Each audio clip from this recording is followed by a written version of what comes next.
왜 읽어주는 고품격 삼국지를 읽어야 하나? 3번 읽은 삼국지. 생각해보니 나는 지금까지 삼국지를 3번 읽었습니다. 첫 번째는 내가 초등학교 때인데 당시 김동성 씨가 천리구라는 필명으로 동아일보에 연재했던 삼국지연이었죠. 어른들이 보는 신문을 맨 나중에 얻어보는 것이라서 내가 미처 읽어보기도 전에 신문지의 일부가 화장실의 휴지나 부엌의 불쏘시개용으로 전용되는 일이 많았습니다. 그런 날은 몹시 아쉬워했죠. 사실 당신은 제대로 다 읽지를 못했어요. 그러다 중학교에 들어가서 도서관에 비치된 삼국지를 완독했던 기억이 나고 성인이 되어 어떤 기회에 다시 한번 읽어볼 기회를 가졌습니다. 왜 같은 내용을 3번이나 읽게 되었던 걸까요? 첫째는 재미와 감동이고 둘째는 역사의식이고 셋째는 전략입니다. 특히 전략의 성공과 실패가 선명히 그려져 있어 삼국지는 아마추어 병법서 같은 측면이 있죠. 그래서 그 시대의 수많은 영웅호걸들을 금일의 기업가에 비교해 볼 수도 있습니다. 가령 소설의 주인공인 유비, 관운장, 장비 이 세 사람의 예를 들죠. 한 사람은 돗자리 장수이고 다른 한 사람은 살인 도망자, 그리고 또 한 사람은 돼지고기 장수였죠. 문벌도 학벌도 재산도 별 볼 일 없는 이들 세 건달이 나이 20서너 되던 청년 시절에 오다가다 만나 의기투합해가지고 의형제를 맺고 끝내는 나라를 세우는 겁니다. 오늘날로 비유하자면 대기업을 세운 거예요. 삼국지의 인물들 가운데서 나라를 세우는 데 성공한 조조나 유비나 손권은 이를테면 삼성을 세운 이병철 회장이나 현대를 세운 정주영 회장 또는 SK를 세운 최종건 회장 등에 적용해 볼 수도 있는 겁니다. 그리고 그들 사이의 수많은 싸움은 각 기업이 만들어낸 상품 전쟁으로 환치해도 무리가 없죠. 2008년도였던가 나는 도요게이자이라는 일본 경제지에서 삼국지는 왜 세대를 뛰어넘어 인기가 계속되는가? 라는 특집 기사를 읽은 일이 있습니다. 일본 기업가들에게 삼국지가 널리 읽히는 이유는 거기 등장하는 군주나 영웅 또는 전략가들의 생각이나 언행이 오늘날의 비즈니스론, 조직론, 인간관계, 그리고 인심장악 등과 통하는 것이 많기 때문이라고 그 특집 기사는 분석했습니다. 보다 중요한 점은 전략이죠. 그래서 전부터 삼국지를 3번 읽은 자와는 맞서지 말라는 말까지 있었습니다. 나만 탐독했던 것이 아니에요. 임진왜란의 영웅인 충무공 이순신이 삼국지를 탐독했던 것은 잘 알려진 사실이죠. 해방 직후 여러 정치인들의 회고록을 보아도 삼국지의 등장인물이나 그들이 사용한 전략 같은 것이 자주 언급되고 있음을 알 수 있습니다. 소설 삼국지가 국내에 처음 소개되었던 것을 보여주는 자료로는 조선왕 조실록 안에 선조실록이 있습니다. 기대승이 나와 아뢰기를 지난번 장필무를 불러보실 때 전교하시기를 장비의 고함 소리에 많은 군사들이 달아났다고 하는 말이 정사에는 보이지 아니하는데 삼국지연의에 있다는 말을 들으셨다고 하셨나이다. 하는 대목이 실려있는 선조인연은 서기로 1569년입니다. 그 후 한문을 모르는 독자들을 위한 언문 번역판도 나돌게 되어 폭넓게 읽혔음은 가령 조자룡이 헝칼 쓰듯 한다느니 조조는 웃다 망한다느니 하는 우리네 속담 등에 남은 삼국지의 흔적으로도 쉽게 검증할 수 있죠. 무슨 얘기냐 하면 삼국지는 그만큼 세대를 넘어 널리 통독되어 온 작품이라는 겁니다. 그런 까닭에 삼국지의 독서 시장은 예전부터 기이하다고 할 만큼 한중일 삼국에 걸쳐 매우 광범하게 형성되어 왔습니다. 그런 시장성 때문이었는지 그동안 국내에서 한글로 발간된 삼국지는 모두 400여 종으로 그 대부분은 어린이용이지만 성인용도 만만치는 않습니다. 해방 전부터도 언론인 양백화, 시인 한용운, 소설가 박태원 등이 일간지와 잡지에 연재한 것을 시발로 해방 후에는 소설가 방기환, 최영애, 김동리, 황순원, 허윤석, 김동성, 우현민, 이병주, 방기환, 박종화, 정비석, 허문순, 이문열, 황석영, 김홍신, 조성기, 조승기, 장정일, 이재훈, 고정일 등이 손을 댔습니다. 또 시인으론 김용재, 이원섭, 김구용 등이, 언론인으로는 김광주, 정소문 등이 가담했고요. 또 이용호, 허문열, 황병국, 유중하, 정원기, 신동기 등 한다는 번역가나 한문 전문가들이 다 참여하는 형국이었죠. 글을 쓰는 사람으로서 나도 전부터 삼국지에 관심이 있었지만 다른 사람들의 삼국지가 하도 많이 나와 있어 지필을 자제해 왔습니다. 그러나 언젠가는 한번 손대고 싶다고 생각한 작품이었기에 미루고 미루다 결국 손을 대게 되었습니다. 오역의 문제. 그동안 국내에 출간된 삼국지는 1970년대 이전에는 주로 일본의 국민 작가였던 요시카와 에이지의 요시카와본을 매개로 한 중형류가 주류를 이루었죠. 그리고 1970년대 이후로는 원문을 옮긴 정형류와 국내 작가들이 여러 자료를 참조하여 임의로 번역한 번안류, 그리고 평형류의 네 종류가 나왔습니다. 다 그 나름의 존재 이유가 있고 가치가 있어요. 정형류는 원문에 충실하기 때문에 가치가 있지만 재미라는 측면에서는 인물의 성격과 형상화를 보다 뚜렷이하고 근대적 소설작법을 원용하여 글읽기의 재미를 배가시킨 요시카와본의 중형류도 무시할 수는 없습니다. 또 나름대로 재료를 취사 선택하여 재구성한 번안물이나 평형류는 정형류나 중형류에서 볼 수 없는 새로운 점들을 소개해설하고 있어 나름대로의 맛이 있죠. 그러나 내가 여러 판본들을 일별해본 바로는 크게 두 가지 문제점이 눈에 띄었습니다. 하나는 문장은 괜찮은 듯 싶지만 원문의 뜻을 정확히 번역했다고 보기 어려운 번역서가 많았다는 것이고요. 다른 하나는 문학성을 고려하지 않고 뜻풀이에만 주력한 번역서나 평역서가 많았다는 점입니다. 이런 점이 가장 극명히 드러나는 대목은 특히 삼국지에 실려있는 160여 편의 한시들이죠. 왜 삼국지엔 시가 많이 실려 있을까? 교회에 가면 요즘도 설교하다가 중간에 찬송가를 하는 목사가 있습니다. 그 비슷하게 이야기를 하다가 시를 읊는 방식은 당시 서술 방법의 하나였다고 보는 것이 옳겠죠. 심지어는 전쟁을 치르고 나서도 시 한 수를 짓곤 했는데 그 대표적인 사람이 삼국지에 나오는 조조와 현대의 마오쩌둥입니다. 두 정치가 모두 뛰어난 시인이기도 했죠. 조조는 건한시대 7대문인의 한 사람이었고 마오쩌둥의 시는 중문학 최고경지라고는 할 수 없지만 상당한 문학적 가치를 지니고 있다는 평입니다. 현대시라기보다 당나라 시에 가까운 고전 형태의 시였죠. 한시를 쓰는 것은 사서삼경 등 중국 고전을 공부한 옛 선비들의 전통인데 우리나라 정치가로는 200여 수의 한시를 지은 이승만 대통령이 있습니다. 아무튼 삼국지에서 한시는 중요합니다. 사건이나 인물을 마무리하거나 평가하는 단계에서 시가 나오죠. 문제는 번역입니다.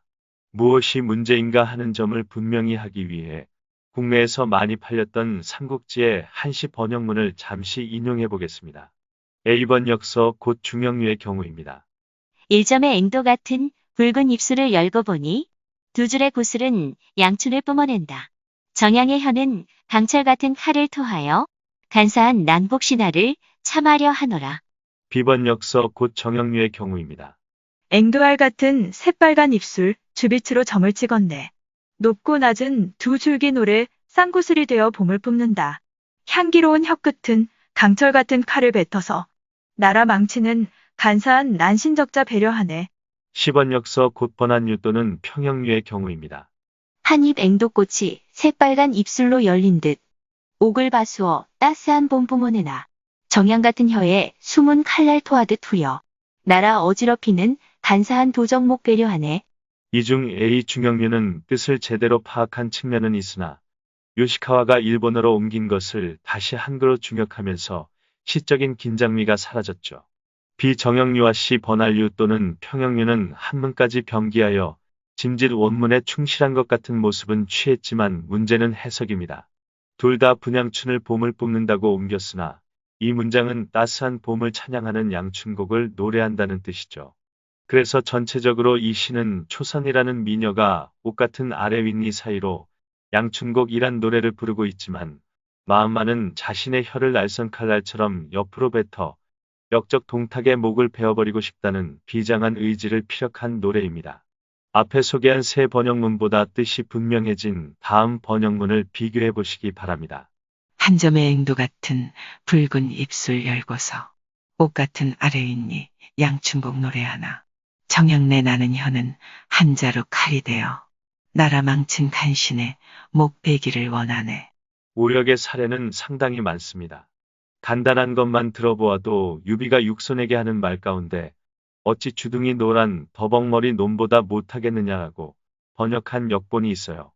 여기서 주둥이 노란 더벅머리라고 번역한 황고유자는 병아리 부리처럼 색이 노란, 다시 말해 아직 연글지 않은 입을 가진 아이라는 뜻입니다. 그래서 이것을 우리말로 옮길 때는 젖비린내 나는 아이 또는 머리에 피도 안 마른 놈이라고 번역하는 것이 감각에 맞죠. 또 기출을 키질이나 비질이라고 직역한 역본도 있는데 이것은 집사람을 낮춰 부르는 옛말입니다. 또 돌문은 성 밑으로 굴을 뚫어 만든 지하도 형태의 비밀문을 가리키는 말이죠.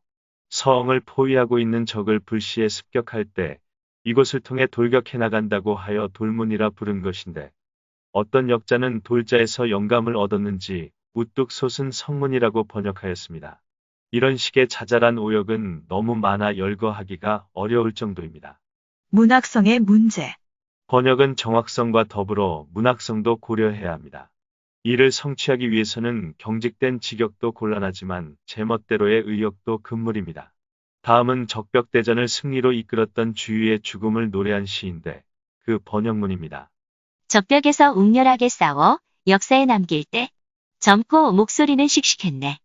노래하며 그 우아한 뜻을 알고 술을 돌려 좋은 벗에게 살해하고 일찍이 노숙에게 삼천곡 식량을 청하고 늘 10만 대군을 거느렸네. 타고에서 목숨을 다하고 마니 문상하는 이들의 마음이 아프구나. 뜻 문제도 있겠지만 시의 경우는 보다 시다운 맛이 있어야 하지 않을까요? 이 점에서 번역은 제2의 창작입니다. 아름다움이 있어야 하는 거죠. 그런 맥락에서 위 시를 좀 더 시적인 번역문으로 옮겨보겠습니다. 적벽에서 웅렬함 남기었는데 젊을 때도 명성은 자자했었지. 검은 고를 들으면 그 뜻을 알고 벗에겐 잔 건네며 고마워했네.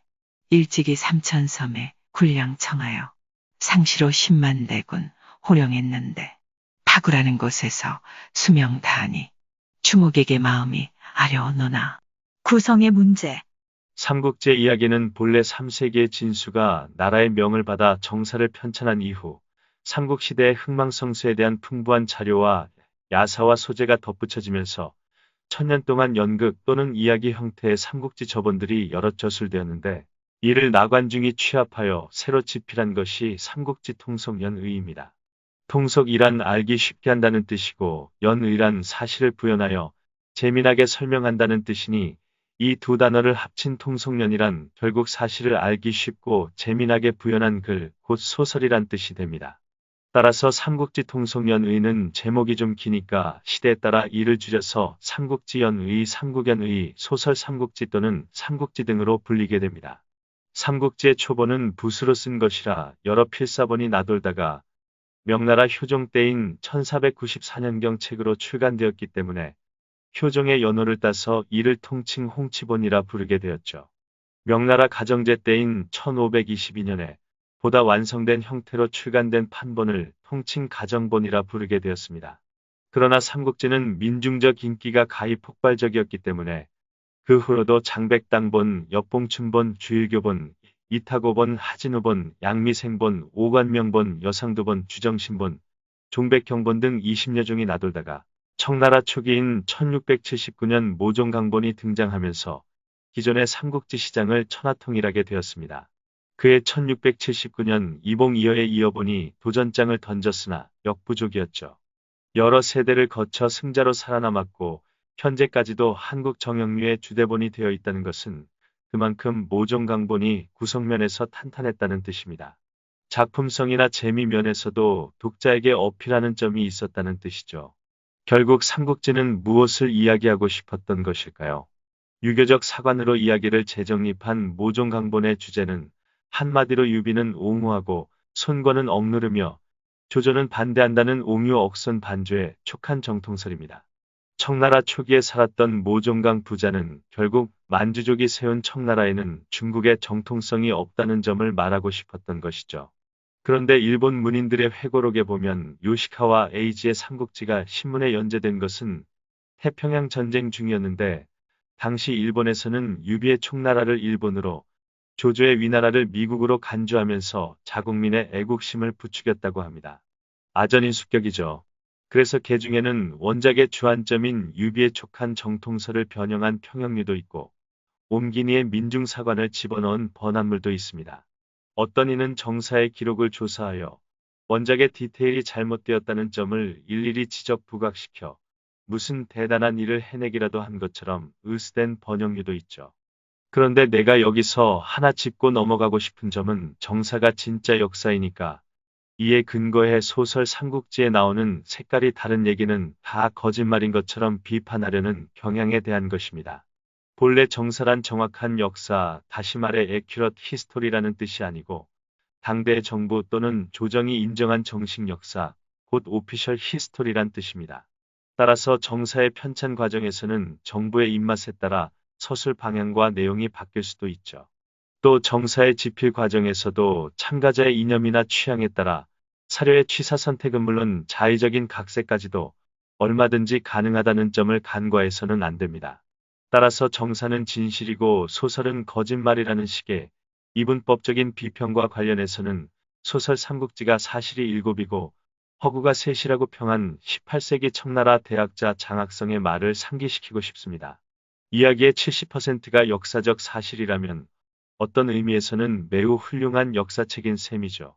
실제로 삼국지를 읽으며 우리는 역사적 사실을 많이 배우게 됩니다. 아니 까놓고 말해서 작가 나관중이나 수정자인 모종강 등이 겨우 뜻풀이나 할 정도의 한문 실력으로 정사 몇 권을 들여다본 한국의 번역가보다 역사적 사실을 모르거나 잘못 알아서 30%의 허구를 집어넣었겠습니까? 다만 소설은 재미가 있어야 한다는 소설적 문법이란 것이 있기 때문에 그렇게 집필했던 것뿐입니다. 그러니 쥐꼬리만한 실력을 가지고 삼국지의 내용을 크게 비난하는 것도 사실은 주제 넘은 짓이죠. 이런 식으로 번역자나 번안자가 작품의 주제나 내용을 자기 나름으로 변형시키면 이설 삼국지는 되겠지만 원작과는 거리가 멀어집니다. 나는 이것은 반대입니다. 번안물이든 평형물이든 정형물이든 모두 창작이 아니고 번역의 범주에 속하는 것이기 때문이죠. 따라서 이미 충분히 평가받아온 모종강본의 구성이나 기본 틀을 깨서는 안 된다고 생각합니다. 또 시중에는 원작에서 무겁게 다룬 대목을 가볍게 만들어버린 이본류도 있고 원작에 들어있는 160여 수의 한시를 제대로 그리고 문학적으로 번역할 자신이 없으니까 그 대신 어디선가 발췌해온 다른 한시들로 대체한 평형류도 있는데 나는 이것도 반대입니다. 삼국지연의에 실린 한시는 두보 소동파 등 저명 시인의 작품을 인용한 것도 제법 있지만 그 대부분은 나관중 자신이나 그 뒤에 수정 작가가 직접 지은 시들입니다. 호메로스의 일리아스 오디세이아처럼 소설의 전 단계인 서사시는 고대로부터 많이 있었지만 삼국지연의처럼 이야기를 풀어나가다가 중간중간 등장인물들의 업적과 전기를 주제로 한 오원절구나 칠원절구의 시를 집어넣은 소설은 드문데 나는 이 같은 구성도 삼국지연의의 한 특색이라고 보았습니다. 게다가 160여 수에 달하는 이들 시 하나하나의 문학적 수준도 만만치는 않죠. 그 때문에 나는 이 시들의 번역에 심혈을 기울였습니다. 주안점은 두 가지였어요. 하나는 번역된 시를 읽으면 그 뜻이 독자에게 선명하게 전달되어야 하고 다른 하나는 번역된 시를 읽으면 그 아름다움이 독자에게 곧바로 전해져야 한다는 점이었죠. 무르 시는 긴장감과 운율을 요구합니다. 달리 말하면 운율과 긴장감 속에 시적인 아름다움이 생성되는 겁니다. 그런데 한간의 한시 번역을 보면 주절주절 설명하는 식의 뜻풀이 형태가 너무 많아요. 엄밀히 말하면 이런 건 뜻풀이지 시가 아닙니다. 또 이야기의 흐름을 결정하는 주요 인물의 대화나 한시, 서찰, 경문 또는 제갈공명의 출사표 같은 원문은 군더더기 없이 정확히 번역하는 것을 원칙으로 해야 한다고 생각합니다. 그와 함께 구성과 내용도 원작의 틀을 유지해야 한다고 생각합니다. 이 작품은 금일의 베이징 부근에서 만난 세 청년이 의형제를 맺고 죽을 때까지 동고동락한다는 이야기를 기본 줄거리로 하고 있죠. 친형제나 부모 자식지간에도 불화하고 미워하며 심지어 죽이기까지 하는 살벌한 세상에서 아무 연고도 없이 오다가다 만난 돗자리 장수 유비와 사람을 죽이고 도피 생활을 하던 관우와 돼지고기를 팔던 장비. 이 세 청년이 어느 날 젊은 혈기에 서로 의기투합했다는 그 한 가지 이유만으로 평생을 친형제보다 더한 우애로 살아가게 됩니다. 남자들에게는 로망이죠.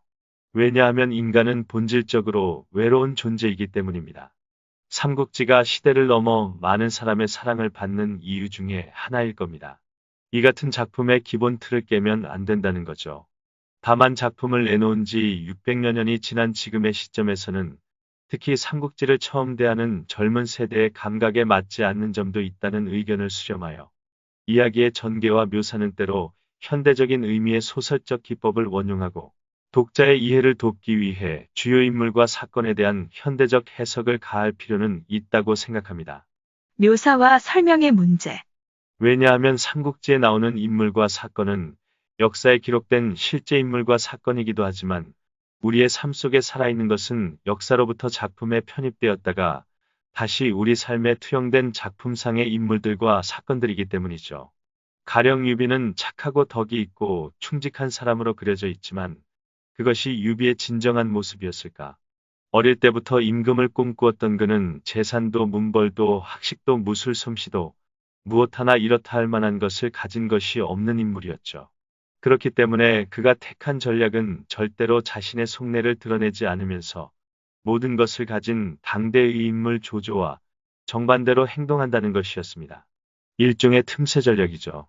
조조가 급하면 나는 느긋한 모습을 보여야 하고, 조조가 잔꾀를 쓰면 나는 충직하게 행동해야 하고, 조조가 못된 성격을 보이면 나는 어진 모습을 보여야 하오. 그런 말을 하던 유비는 어질다는 소문이 났습니다. 그래서 그의 휘하에 사람들이 모여들지만 실제 맥락에서는 자기가 위험해지면 처자식까지 다 버리고 달아난 것이 한두 번이 아니고 조조가 위나라의 왕이 되려고 하자 자기도 서둘러 총나라의 보위에 오릅니다. 결코 느긋한 성격만은 아니었던 거죠. 작품에서 조조는 간사하고 잔꾀가 많으며 못되고 잔인한 인물로 그려져 있지만 그것이 조조의 참모습이었을까? 그는 전쟁을 치르고 나면 훗날의 마오쩌둥처럼 시를 읊었습니다. 그에게 있어 전쟁과 정치는 한편의 시였던 것이죠. 무엇보다도 그는 지략과 판단력이 뛰어났습니다. 동탁을 친다는 명분으로 아버지에게 재력가를 소개받아 단 한 번의 거병으로 대군을 손에 거머쥐고 천하경영에 나서는 그 웅지와 포부는 결코 잔꾀가 아닙니다. 삼국지에서 인재를 사랑하는 마음이 그보다 큰 인물은 없죠. 옳은 말을 들을 줄 알며 관용하는 마음도 있었습니다. 삼국지의 인물 가운데 사람들에게 가장 인기 있는 인물은 관우였죠. 그래서 조선조 시대만 하더라도 그의 사당이 평양에도 있었고 서울에도 있었습니다. 무술도 뛰어나고 학식도 있으며 인자하기까지 한 그는 정말 당대 최고의 인물이었을까? 의리나 교양이 있었다는 점에서는 그렇습니다. 그러나 그에게는 유비나 조조나 손권처럼 인재를 사랑한 나머지 그를 자기 편으로 데려오기 위해 애쓰고 공을 들였다는 일화는 하나도 없습니다. 그런 맥락에서 그는 역시 유비나 조조나 손권급의 지도자는 아니었던 거죠. 앞으로 세상이 어찌 된다는 것을 예견할 수 있었던 제갈공명은 왜 조조 같은 대기업이나 손권 같은 견실 기업에 가지 않고 유비 같은 영세 기업을 택했을까? 조조나 손권에게는 이미 기라성 같은 인물들이 많이 붙어 있어 자신이 기량을 펼 수 있는 공간이 많지 않다고 판단했기 때문이었을 것입니다. 과연 유비에게로 간 제갈공명은 죽을 때까지 자신의 생각대로 경륜을 펼 수 있었고 그 이름을 오늘날까지도 존속시킬 수 있었던 거죠. 말하자면 이런 대목들을 원작의 틀을 깨지 않는 범위 내에서 독자가 좀 더 이해하기 쉽도록 묘사하겠다는 얘기입니다. 지필의 문제. 삼국지는 나관중의 작품인 동시에 나관중의 작품이 아니었다고도 할 수 있습니다. 삼국지 하면 우리는 무조건 나관중의 이름을 떠올리는 경향이 있지만 사실은 나관중이 쓴 작품의 첫 인쇄본이 나오기까지 상당 기간 삼국지는 이를 필사하는 사람들의 손에 의해 그 내용과 묘사가 조금씩 변형되었죠. 모종강본을 내게 되는 모윤 모종강 부자대에 오면 홍치본의 무려 3분의 1에 해당하는 분량이 대폭 수정되었습니다. 그리고 앞에서도 잠깐 언급했지만 삼국지는 지금도 여러 작가나 학자 또는 문사들에 의해 그 내용과 묘사가 부분적으로 계속 변모하고 있죠. 그런 의미에서 삼국지는 시대와의 합작품이며 그 지필은 언제나 현재 진행형입니다. 바로 이런 이유에 의해 나 자신도 새롭게 삼국지의 지필에 가담하는 명분을 얻은 겁니다. 나는 작품의 풍미와 깊이를 더하기 위해 원작에 없는 주요 등장인물의 인물평이나 사건 해설 등을 정사 삼국지, 진서, 후한서, 자치통감 등 각종 역사서에서 원문 그대로 옮겨왔습니다. 그 밖에도 여러 문헌들을 인용하여 작품의 이해를 돕는 작업을 곳곳에서 도모했는데 이것이 읽어주는 고품격 삼국지의 특색이 될 것 같습니다. 틈틈이 꽤 오랫동안 번역 작업을 하였고 마침내 2014년에 번역을 완료했으나 이미 시대 분위기가 책을 읽지 않는 경향으로 바뀌어 있었습니다. 그래서 책을 출간해도 사람들이 잘 읽지 않을 거라는 판단 때문에 출간을 보류해왔던 원고입니다. 지금은 동영상 시대죠. 유튜브에 보면 삼국지에 대한 동영상 자료도 많습니다. 그러나 입담으로 하는 줄거리 위주의 소개나 평, 만화 또는 영상 자료만으로는 삼국지라는 작품의 깊이 있는 재미를 다 줄 수 없습니다. 그런 차원에서 작품 그 자체의 원문을 싣고 그 문장을 읽어주는 형태로 유튜브에 소개하려고 합니다. 찾아보기 쉽게 하기 위해 제목을 읽어주는 고품격 삼국지로 정했습니다. 작품을 대해보시면 결코 실망하지 않으실 겁니다. 등장인물 총 1233명이 취급된 동서고금의 최대 서사극 삼국지엔 인구에 회자되는 친근한 인물과 그들이 엮는 수많은 이야기가 있습니다. 이를 읽은 사람은 언젠가 소주나 막걸리라도 한잔하면서 작품 속의 내용을 친구와 담소했던 경험이 있을 겁니다. 그만큼 삼국지는 우리에게 친숙한 작품이죠. 명나라 문인이었던 양씨는 임강선이란 시를 통해 그 점을 이렇게 노래했습니다. 임강선. 창강은 동쪽으로 도도히 흐르는데 그 물살의 영웅들 모두 쓸려갔으니 돌아보면 12성패 부질없는 거더라. 푸른 산 예전처럼 그대로 있지만은 저녁놀 붉어진 건 합해서 몇 번인고 강가서 고기 잡고 나무하던 노인들 익숙히 보아오던 그런갈 그런 봄날 막걸리 한 병 들고 즐겁게 서로 만나 고금에 벌어졌던 이런저런 일들을 담소하는 가운데 모두 붙여버리라. 나 자신 봄바람이 불어오고 가을달이 비치는 그런 친근한 풍경 속에서 막걸리를 한잔하는 기분으로 이 읽어주는 고품격 삼국지를 시작하려는 것이니 독자 여러분도 막걸리나 와인을 한잔하는 그런 기분으로 함께 읽어주시기 바랍니다. 읽어주는 고품격 삼국지는 모두 120화까지 계속됩니다. 프롤로그를 읽고 공감이 가셨다면 좋아요와 구독을 눌러주세요.